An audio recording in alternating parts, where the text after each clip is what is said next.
And so Cole, we missed that jumping in today. And I think one of the challenges of a content creator that actually really does the thing. So Cole, I think what makes me a little different is it's actually hard for me to film. Like you ended up waiting for me, I think 4 hours to film today's episode. And it's not me being a jerk, guys. So I don't want to get lit up in the comments that Cole was locked in here. He had other things he was doing, but I'm actually like really running businesses. Like I don't play an actor on TV that's like, gosh, if I had a business, this is how I think I would do it and how I would tell other people to run a business if I had one.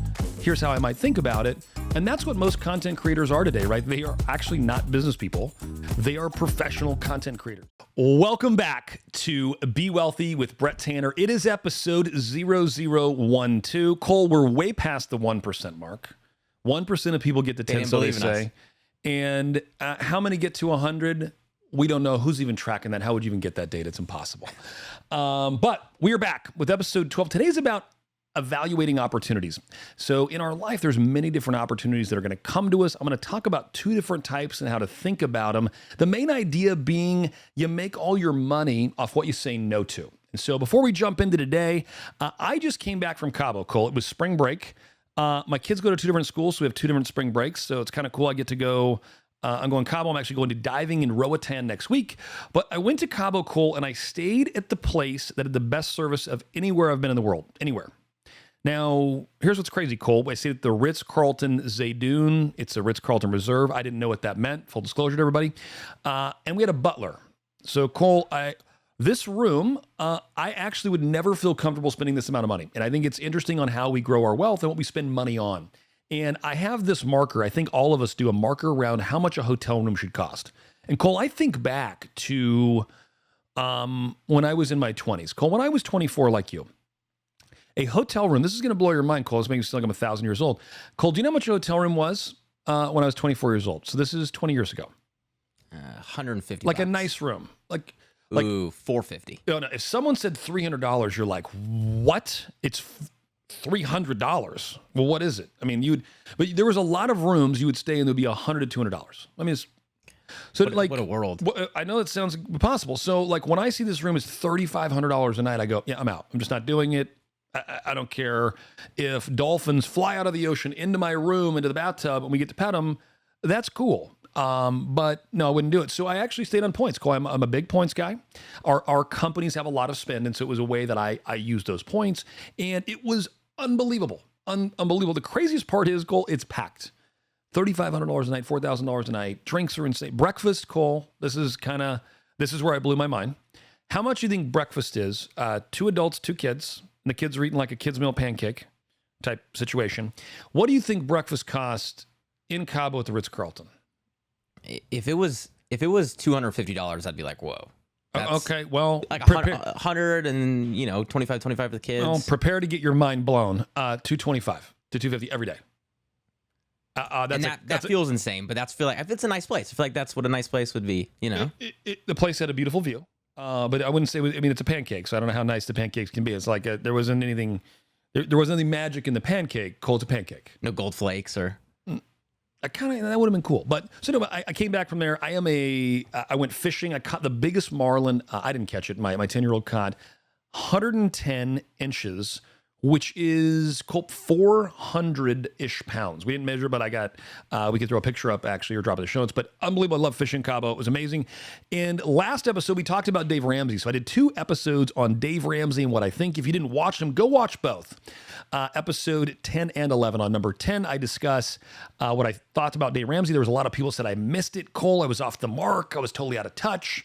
I didn't have all of his true teachings. And I took the time on episode 11 to actually go to his actual website. So unless he was hacked, which I don't know if we'll be able to confirm that it was hacked or not, or if someone hacked all the writing in those books he wrote, if they didn't, I feel like I nailed it on episode 11, where I really walk through some of Dave and where he and I disagree on the wealth building journey. So go back and check that out. And today, again, I want to dig in, Cole, everything about opportunity. I built this selfishly as a serial entrepreneur who wants to start a company every single day. And I had to have a way that when I think about starting a business or I think about an entrepreneurial endeavor, how do I think about it methodically, and how can I say yes to the right things and say no to the wrong things? Because life's all about saying no to the right things so you can say yes to what you really, really want. And Cole, it took me a long time to understand that. I think as you're younger, you're more prone to say yes to everything. And maybe that's pressure from your friends or your parents or your family. Hey, come along, let's go do this. We're going to do this thing. And there's this, I don't want to say obligation, but there's just this pull to always say yes. And I was one of those people too. And as I went down the business arena, the more things I said no to, the more available time, resource, capital that I had by saying no, freed me up to say yes to the best investment, to say yes to the best business, to say yes to hiring the best staff. And for me, that made absolutely all the difference in my life. And so ultimately I created a criteria, and I want you to go do the same thing. And so as I jump into today, I got a few pointers here to keep me going, and I want to jump in there. So when we think about opportunity, Cole, the first thing we think about, what is an opportunity cost? Right? Opportunity cost represents the potential benefits that an individual investor or business misses out on when choosing one alternative over another. Because opportunity costs are unseen by definition, they can easily be overlooked. Understanding the potential missed opportunities when a business or individual chooses one investment over another allows for better decision making. And so we filmed an episode, we'll link in the show notes, that was all about soft costs and the soft costs in life. We talked about that. And so what I want to talk about here is just all about how do you evaluate opportunity. All right, today's sponsor is, I believe, the best education in the whole life industry. So we've had a lot of questions that have come on the website about whole life, and we're going to film an episode in the future about whole life. For those that are looking for more information, go to savelikeabank.com and start your education. You can sign up for their free education. Honestly, they should charge a fortune. It's so good. Go watch the education and get knowledgeable. So when I film the podcast, you can ask the question of, is whole life insurance right for me? So there's two types of opportunities we're going to talk about today. If you're going to buy a business, and how do you evaluate it? How should you think about it? And not due diligence, but how should you think about it mentally, if this is something you should do or not? And secondly, we'll talk about how to evaluate a real estate asset. We'll just use a simple real estate asset. And it would apply to a building or apartment building or commercial building. But we'll really talk about what I think about when you're looking at how to evaluate those opportunities. So right now, I would have you go pull out a sheet of notes, pull out a page, and write down 3 potential businesses you're thinking about starting, or you have interest in or might start. Right? Just dream a little, write down 3. And then I want you to circle and pick the one that you could start the soonest. This is the one that if you were most likely to do something tomorrow, if something changed in your life, this is the business you would start. Or if you own a business right now, this is one you would think about starting in addition to the one you have. So I want you to have that business. And I want you to think about your current criteria that you have to evaluate a business. What would you normally be thinking? And then I want you to ask yourself these questions. And so we'll link all the questions in the show notes, but I'm going to ask you the questions and kind of give you my feedback on them. So number one, the first question I ask, what is the upside of this business? When you think 3 years out in the future and things are meeting your expectations, you're not living your wildest fantasy, Cole. This isn't like you're going to the Ritz-Carlton and having $225 breakfast every day type money, Cole. But 3 years from now, this business is performing exactly like you want it to. Okay, it's doing everything you want it to. You're happy, you're pleased. What's that dollar figure? And boil it down to an annual dollar figure. When I first started playing this game, I would start a company. If I could make an extra $100,000 per year, I was willing to start that business. It made a lot of sense. It would grow my income. That was a very critical number to me at that time. Today, the way we think about it, right? If we're going to start a company within 3 years, if we cannot get it to $1 million net, it is not a venture that we would start. It would make more sense to spend time on our current companies that we already have. And so, Cole, we missed that jumping in today. And I think one of the challenges of a content creator that actually really does the thing. So, Cole, I think what makes me a little different is it's actually hard for me to film. Like you ended up waiting for me, I think, 4 hours to film today's episode. And it's not me being a jerk, guys, so I don't want to get lit up in the comments that Cole was locked in here. He had other things he was doing. But I'm actually like really running businesses. Like I don't play an actor on TV that's like, gosh, if I had a business, this is how I think I would do it and how I would tell other people to run a business if I had one. Here's how I might think about it. And that's what most content creators are today, right? They are actually not business people. They are professional content creators. So, Cole, we're not professional content creators. I mean, you are, but I'm not. Which is why it's so hard. You're running a business, and we can't create the content about running the business. It is a weird thing, right? It's being a teacher presenter. I think it's more cool if you make it up, Cole, because it sounds really awesome, right? Like I could really make some of these businesses we have seem real cool if I made it up. Or like, what if I talked about what I think it would be to have it? Like, think how cool of a business you could make up if you weren't going to do it.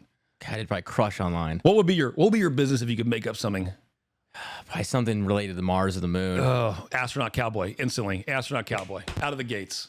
Are we doing this? Okay. All right. Podcast next week, The Astronaut Cowboy. Find us everywhere. So, all right. So we're back. That was a tangent, but you actually got to think it's not an astronaut cowboy business, Cole, but 3 years out, what could this business make? What's your number? It has to be worth your time. Hey, if you like what you're hearing so far, hit the subscribe and give us a review on Apple Podcasts. It helps the show a bunch. It keeps Cole and I going. We do read your reviews. First one from Bubba 12K. Very tactical, down-to-earth wisdom.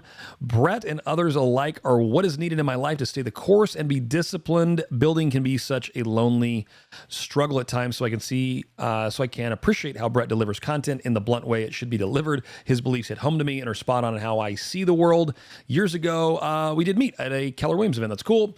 That's awesome, Bubba. I appreciate that. I try to be a truth teller, Cole, in what I believe is largely a fake world. And that is a very hard thing to do. It's a very hard thing to do. I'm going to go with Birdman Deuce. Ooh. First of all, greatest name ever, Birdman Deuce.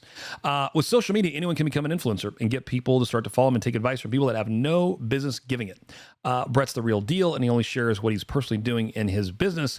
People that have been in Brett's world for a while have paid thousands of dollars for the same information. This is pure gold. I've shared with my team, my friends, my family. Thanks, Brett, for all you do to keep up the great content. It is our pleasure to be here and serve you. So please type us. Go out there and get us a review, Cole. Do the right thing. Give us 5 stars if you feel like today was solid. I feel like we nailed a 5-star. All right, number 2. What are the dangers or challenges, right? So when you start this business and you think about it, what are the dangers or challenges in that business? What are you missing?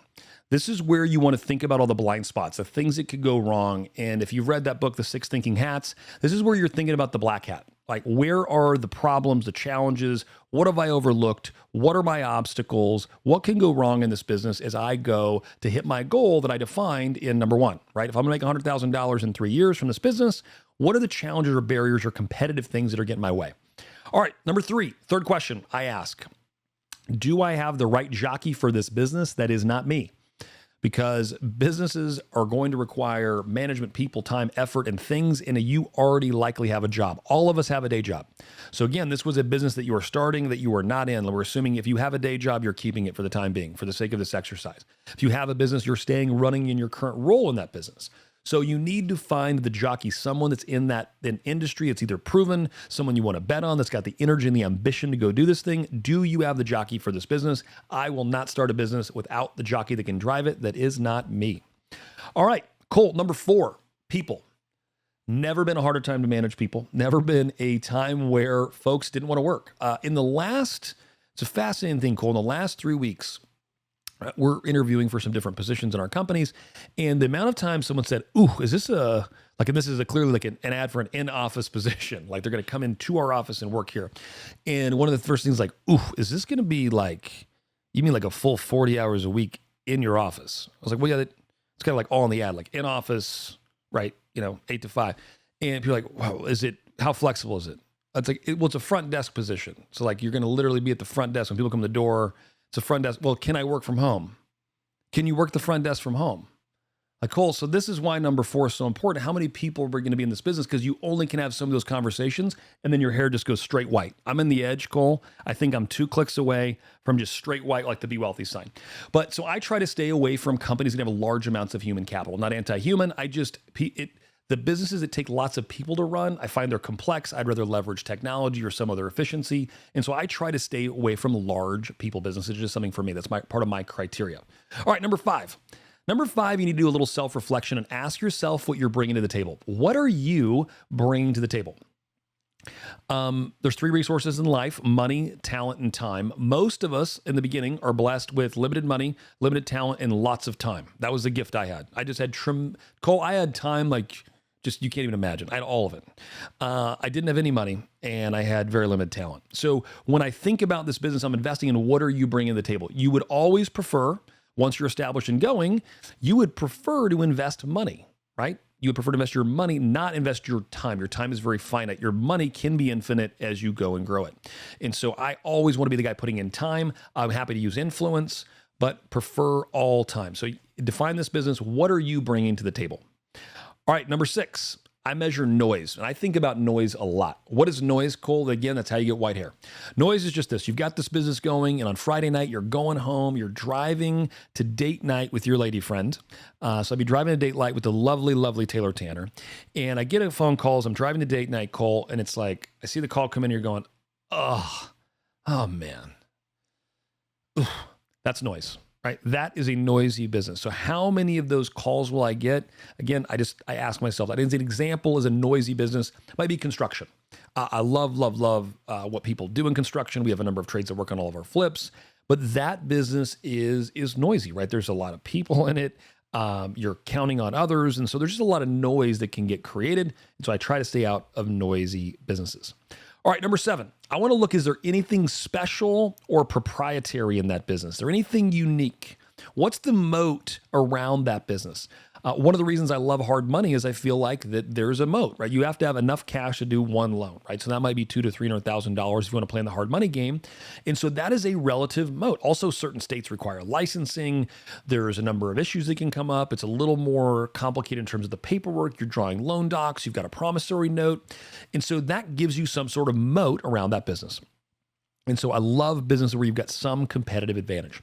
All right, number 8. Number 8 is probably the most important. It would be the most important factor in determining will you have initial success in the business is, do you already have the customers for this product or service? I can't tell you the businesses I've started where I already have the customers are 1,000 times easier, Cole, than the ones that I start where I don't have them. I started a cryotherapy franchise, and Cole, that didn't link to any of our other businesses. I just went and froze myself once and said, I got to be a part of this. This guy is touching a button, putting some cold gas on people and charging $85. This is a business I want to be a part of, to freeze people in cryo. I can tell you, we flipped that business. We sold it. We were actually going to create a franchise, be the franchisor. Cole, we only got to store 1.5 and we called it a wrap and sold that. But we didn't have the customers in our existing companies for that. It made it a lot harder. And so anytime you start a company where you already have a customer or a link to that customer, that's a logical path for them. Again, if you're in a real estate transaction, the things that touch that business, right, from mortgage, title, insurance, those kinds of things make sense to play in that game. What is that? Is there another vendor, product, or service that's kind of in the line of your particular business? All right, number 9, does it require travel? Cole, again, I mentioned I love to travel for fun. Big travel for fun guy. Traveling for work is not my favorite. It's absolutely, some people love it. A lot of people love to travel.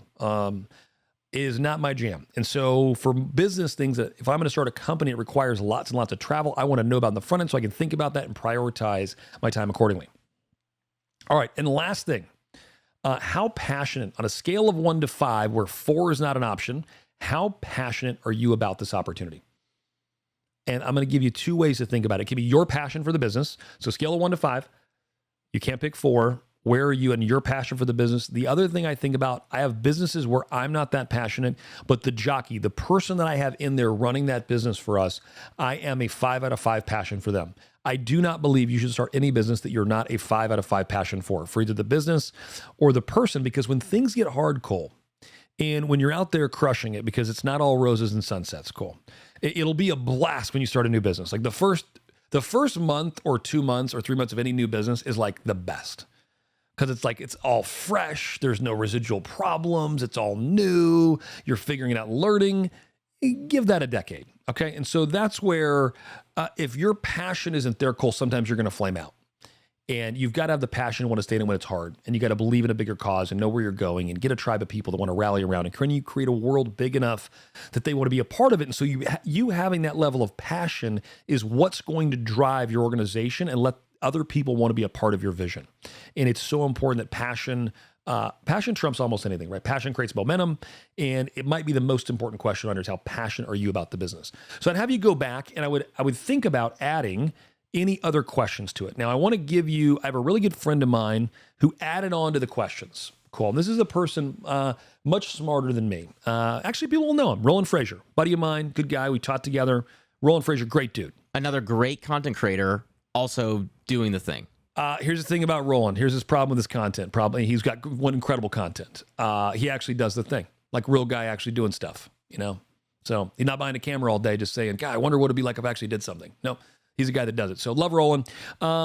Here was some of his criteria. So I'll speak a little to him. He said, number one, do I like the people? Cole, what are you in this business? Do I like the industry? Do I like the people I'm in interface with in that space? I do. I might actually have to change my criteria. I haven't seen this in a minute. Does it look fun? I think it is important. There are certain businesses that look fun, that are fun to be involved with. You've got great people. You're doing things that are enjoyable. Like, I don't know, Cole, if I could have a charter boat business, Cole, where I somehow get to fish with the customers, that seems fun, right? Seems like my jam. He asked the question, is it already profitable? I think that's a good one. Is it already making money, right? Can I buy it at a multiple? Is it already actually making money? He asked, can it be worth $10 million or more to him in the next 6 years? So pick your number. How he uses 6 years out. I don't know how we got there, but is it worth X dollars to you in that period of time? What's that number? Let's define that number. Does it already have does it already have traction / product market fit? Have they already nailed their customer? Maybe a larger organization. They've got a working product. It's got a sales funnel. It's got operations. It's got repeat customers. It's on the wheel. That business is moving. Is it already earning over $1 million in top line?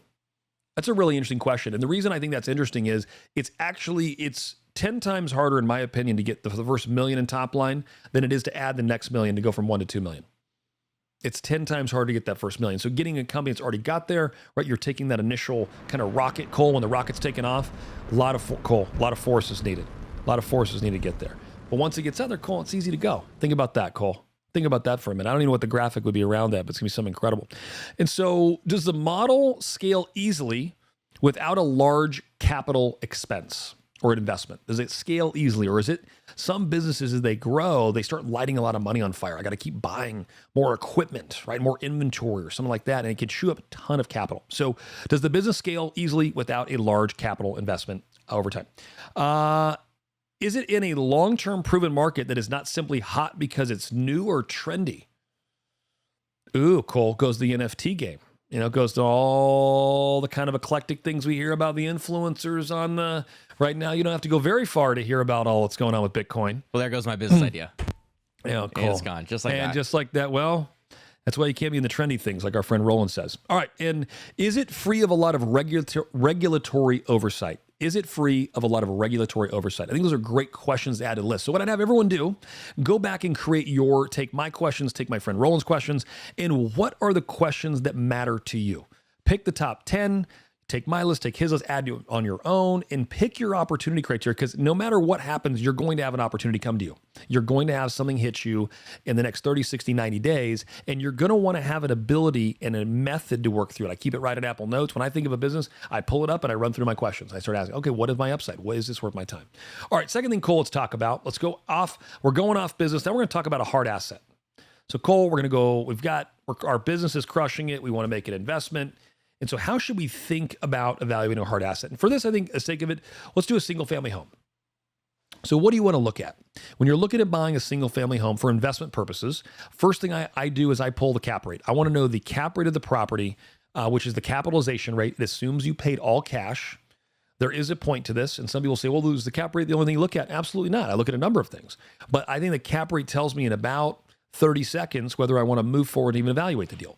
So the first thing I'm going to look at, I'm going to plop, and we'll drop a link, Cole, to these calculators it's a basic just Excel that'll show you how we think about a cap rate. It is on bewealthybrett.com/resources. Download a bunch of good stuff there. If you go to bewealthybrett.com/resources, not only do you get this calculator, change your life, change your way you think, change the way you look at things, Cole.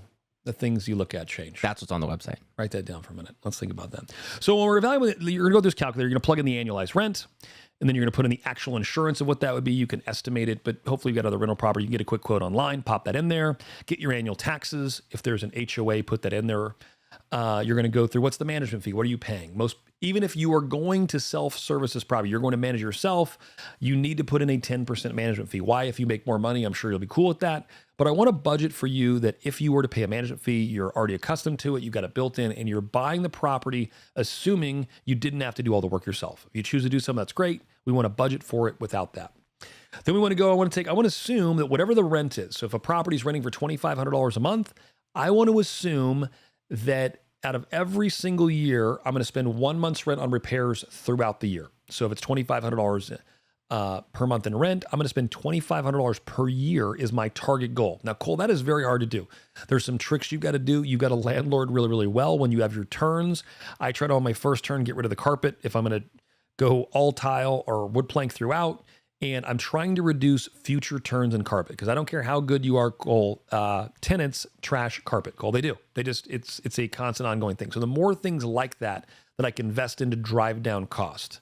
Landscaping, having, more desert landscaping, less plants, all those things. I'm trying to drive down my cost. All right. Vacancy. I assume that the tenant's going to sign a one year lease and it's going to be vacant for 1 month following that. So I assume it'll be vacant 1 month every single year. So I estimate $2,500 per month. It's going to be vacant 1 month, cost me $2,500. And then what I'm looking at is the cap rate. Again, the net return divided by my purchase price gives you the cap rate, the capitalization rate on my money. What is the rate of return I'm earning? And so if I bought a $250,000 house, like the one you can see on the screen here, and I had $30,000 in annual rent, and those are all my expenses, in what I would land is a 7.18% cap rate. So people, the thing they don't think about when evaluating a hard asset is that cap rate good or bad? Well, it depends. So Cole, if you were to put me in a time machine and you were just all of a sudden close your eyes, Cole, and I was to jump back to January of 2 years ago, 2022. And I could have, if I saw this property, Cole, and it's a 7.18% cap rate in Chandler Gilbert, do you think I would buy it? I'd say yeah. Okay, I would. Now today, Cole, same property sitting right in Chandler Gilbert, would I buy it? Just a tad harder. Tad harder. Why is it harder though? Interest rates a little bit higher. So I refinanced the bulk of my portfolio in January of 2022. There's an important reason, you'll note that in a minute. And my bank, my local bank, had said they were offering some offer where you could buy down the points, and I had I could get in with 3.5% interest rate on a 30-year fixed mortgage on an investment property.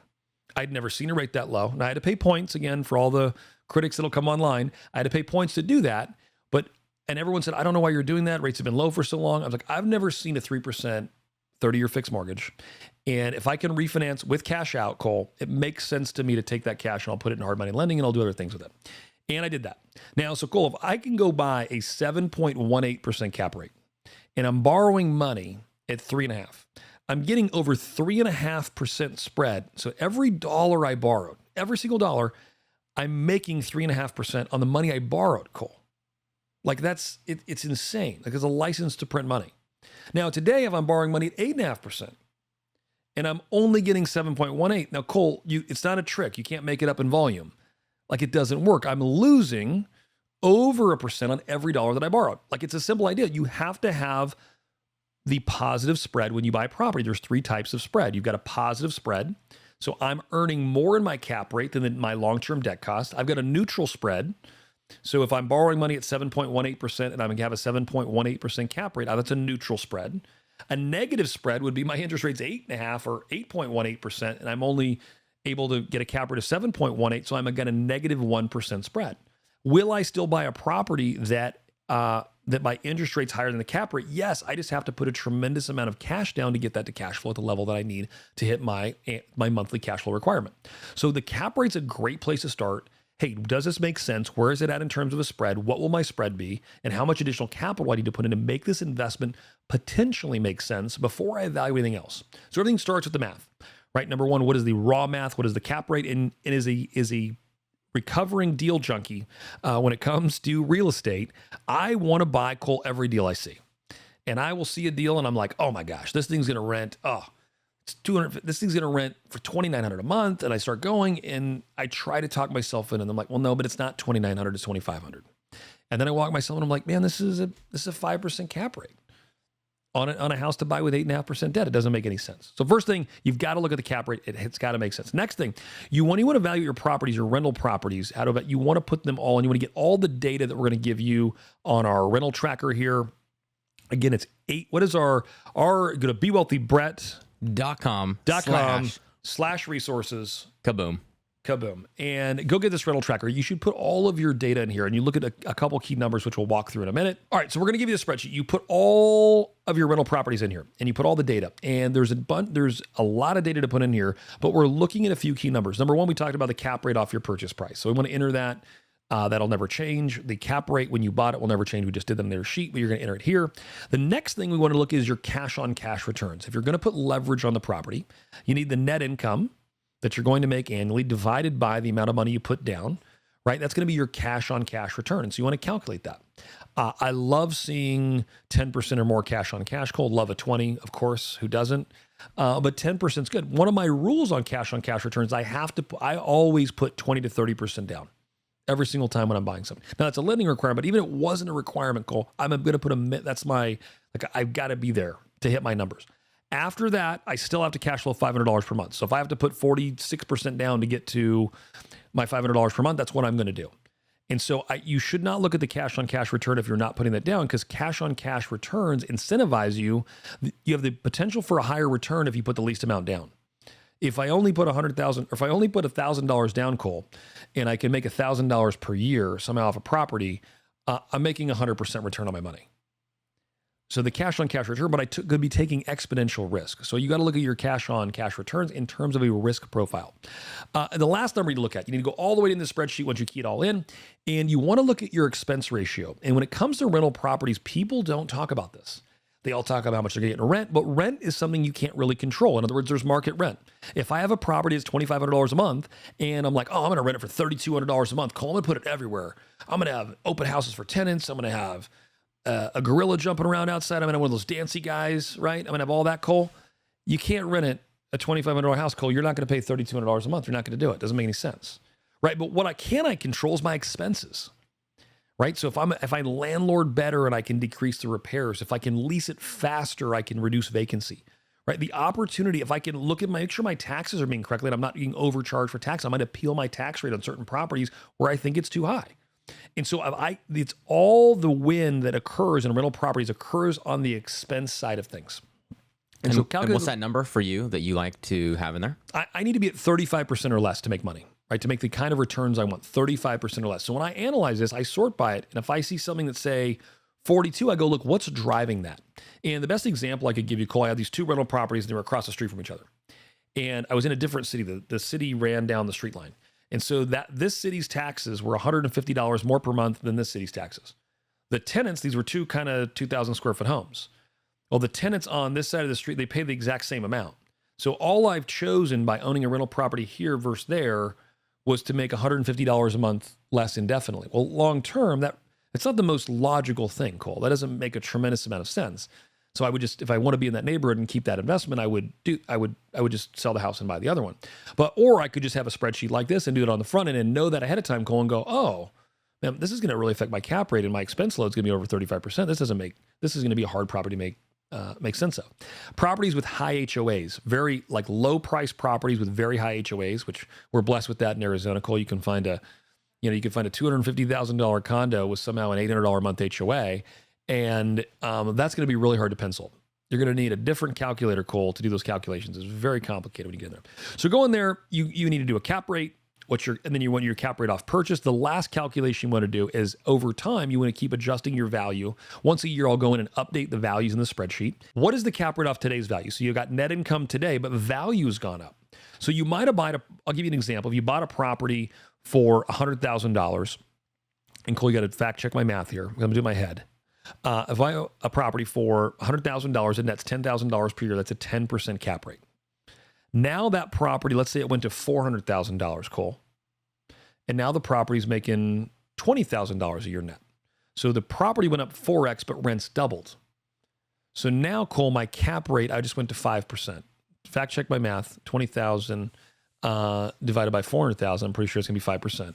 I think that's legit. Results will be on the screen right now. And boom, be on the screen. So I believe that's right. So again, because rents didn't climb at the same rate as the property, so now I'm only getting a 5% cap rate. So every day I keep that property, that $400,000 house, it's netting me $20,000 per year.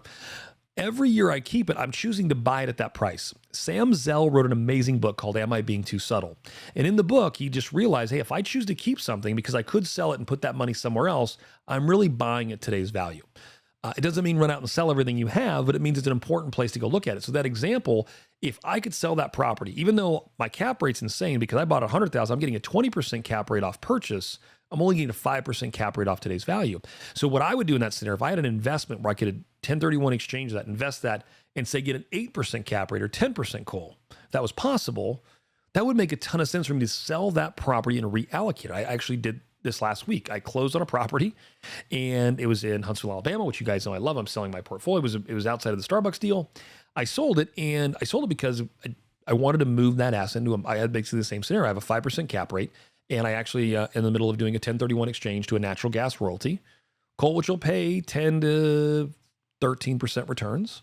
There's some white space, so there might drill more wells. But the point is I'm taking a lower cap rate, probably always trying to transition into, in my mind, a more efficient and better cap rate property. So that's the other way I think about rental properties. Hey, thanks for everyone that reached out about our upcoming mastermind. We are absolutely sold out. We are sold out for the May event, but we are going to go to a wait list. If you want to get on the wait list for our Be Wealthy mastermind, go to the link in the show notes and we'll get you on the wait list. In case someone can't make it, we'll reach out.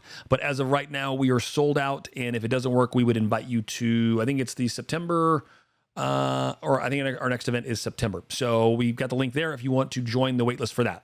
So Cole, I gave you two things to think about here, but before we go further, Cole, we've got questions from our listeners. But before we go to that, if you are enjoying what you're hearing, do us a favor. Will you, number one, subscribe? Don't miss out on anything. You do not want to miss what we're doing.